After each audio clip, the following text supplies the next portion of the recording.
Senti um bocado mal, porque teria disto acontecer à Sofia, mas vamos em frente, tratar da Sofia.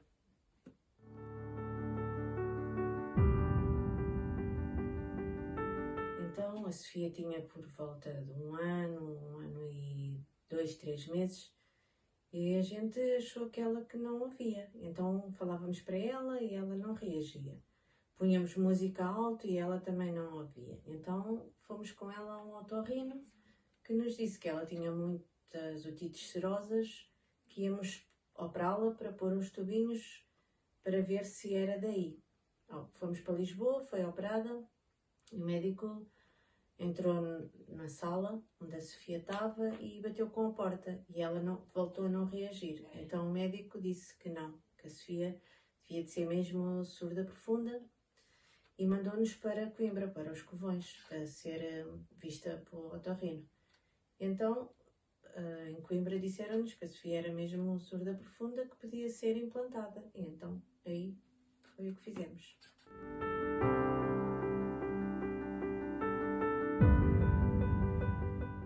Nós consultamos um otorrino e o otorrino, através do otorrino, tivemos o conhecimento que havia implantes em Coimbra e decidimos. A Sofia tinha por volta dos 2 anos e fomos lá a Coimbra, ao otorrino, e ele disse-nos que o melhor que fazíamos era a Sofia ser implantada, se a gente quisesse, e então a gente decidiu que sim, que ela ia ser implantada. Quanto mais depressa, melhor. Marcaram a operação, a Sofia foi implantada, correu tudo muito bem, começou a ouvir, a reagir aos sons e correu bem. Passados 2 anos, ela devia ter por volta dos 4 anos, andava a brincar na rua com as irmãs, caiu, bateu com a cabeça do lado do implante.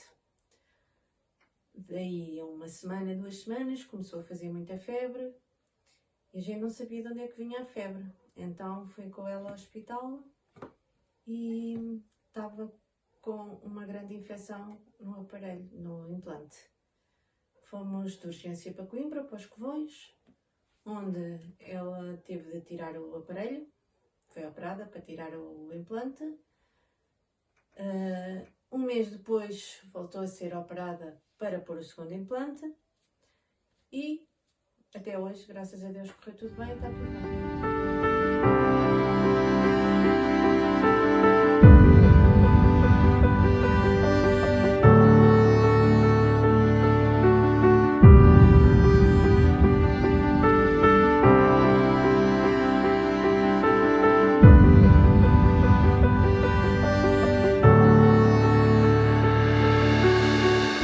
Depois de ela ter sido implantada, tivemos em Coimbra cerca de 6 meses e a coisa foi correndo normalmente. Não me lembro o dia exatamente que uma coisa que ela ouviu, mas foi com o tempo.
Então, a relação com a Sofia é normal, tal e qual como com as irmãs é normal, e comunicamos falando.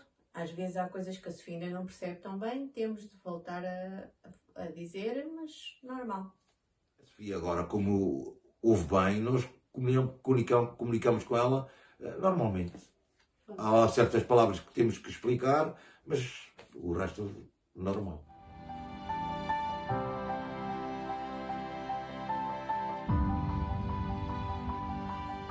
Então, crescer com uma irmã surda foi normal.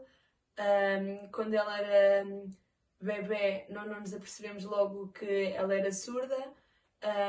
Por exemplo, quando nós colocávamos música e começávamos a dançar, ela também começava a dançar. E nós pensávamos que, pronto, era por ela estar a ouvir. Mas não, ela começava a dançar porque nos via dançar também.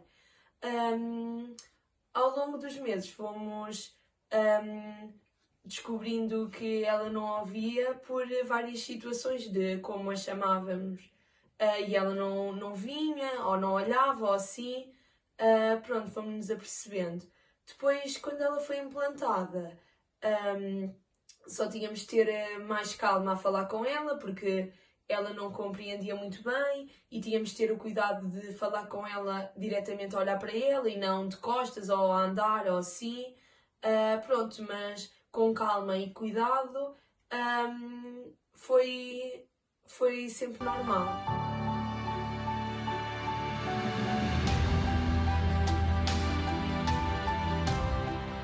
Para mim, ter uma irmã surda tem as suas diferenças, como, por exemplo, às vezes estamos todas a falar e ela não entende e nós temos que repetir mais vezes, mas nós já estamos habituadas a lidar com isso.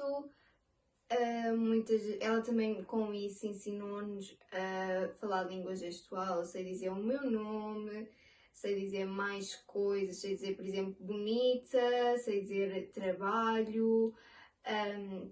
Muitas das vezes quando vamos, por exemplo, à praia ou à piscina, as pessoas devem pensar que é um bocado difícil mas falar com ela, mas nós já nos habituámos. Nós mexemos muito a boca para ela perceber, ou às vezes eu até falo em língua gestual, mas raramente falo mais a mexer muito a boca. Mas pronto, nós já estamos habituadas e pronto, já é normal lidar com isso.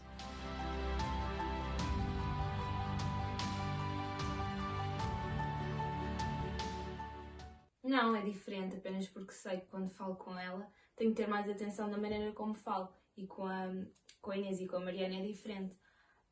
Não tenho que ter essa atenção. Mas a nossa relação não muda por causa disso.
feito terapia da fala em Coimbra e então um dia que vinha de sair do trabalho e falei com uma senhora que trabalhava lá na escola em Santa Catarina, onde ela me perguntou pela Sofia e tivemos a falar e ela disse-me que essa escola que era uma escola muito boa, muito conceituada nesse aspecto e que tinha terapia da fala, língua gestual, que nos ia ajudar muito se a gente quisesse. E então fomos lá a falar e foi uma ajuda muito grande que a gente tivemos. A Escola de Santa Catarina e todos os professores, foi muito bom para a Sofia e para nós também.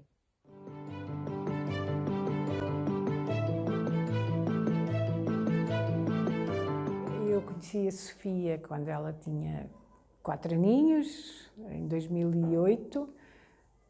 Ela foi para o pré-escolar, para o Jardim de Infância de Santa Catarina. Foi também quando eu comecei, a primeira vez trabalhei em pré-escolar.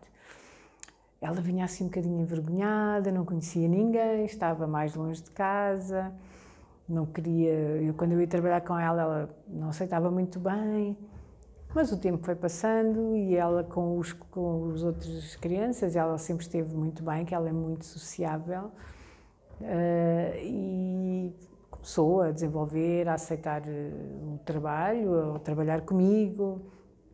Começou a aprender alguns gestos de língua gestual portuguesa, depois com a professora de língua gestual portuguesa mesmo, e trabalhar histórias, e ela começou a gostar. E depois criou um interesse, um empenho, e começou a desenvolver, a progredir bastante, a ser uma muito boa aluna. Foi muito, muito bom.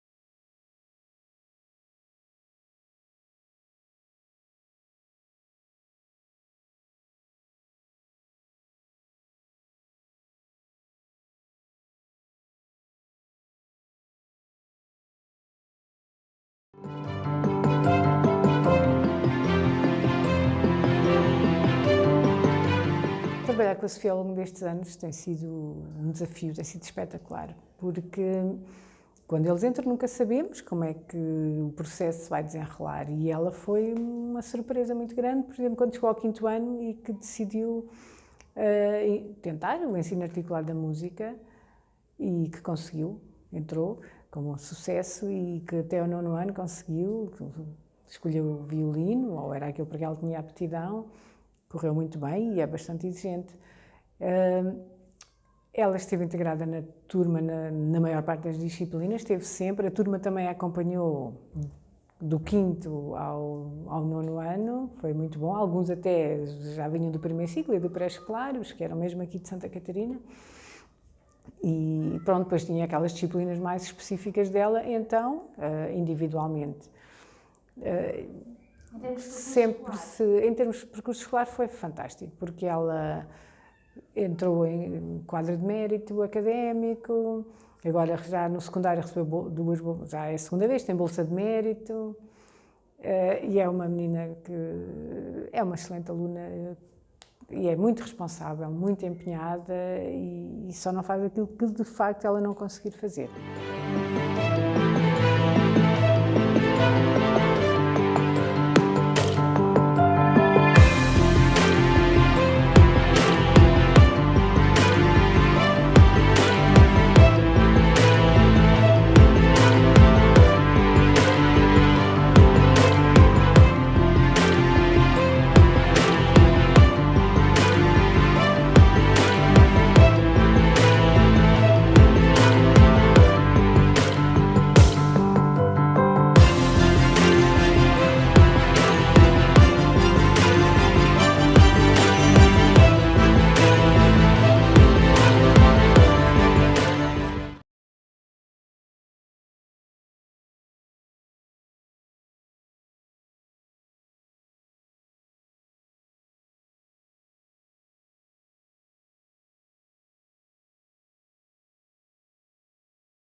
com um bilhete, mas nem sei. You already know. So just imagine fun when Christmas comes to town. Coração, quando sento minha paz. I won't even stay awake to hear those magic rain declare.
A língua gestual portuguesa é muito importante. Neste caso, para a Sofia, foi mesmo muito importante para ela ter uma segunda língua e para saber comunicar com os surdos.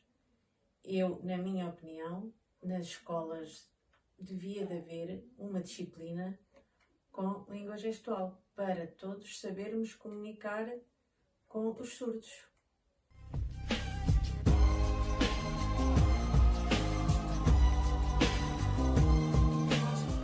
Poderia começar a ser obrigatória a disciplina da língua gestual em todas as escolas, porque seria uma mais-valia para os surdos e para os ouvintes, de forma a que os ouvintes, se numa situação fosse preciso, já sabiam a língua gestual, e também para poderem comunicar com os surdos.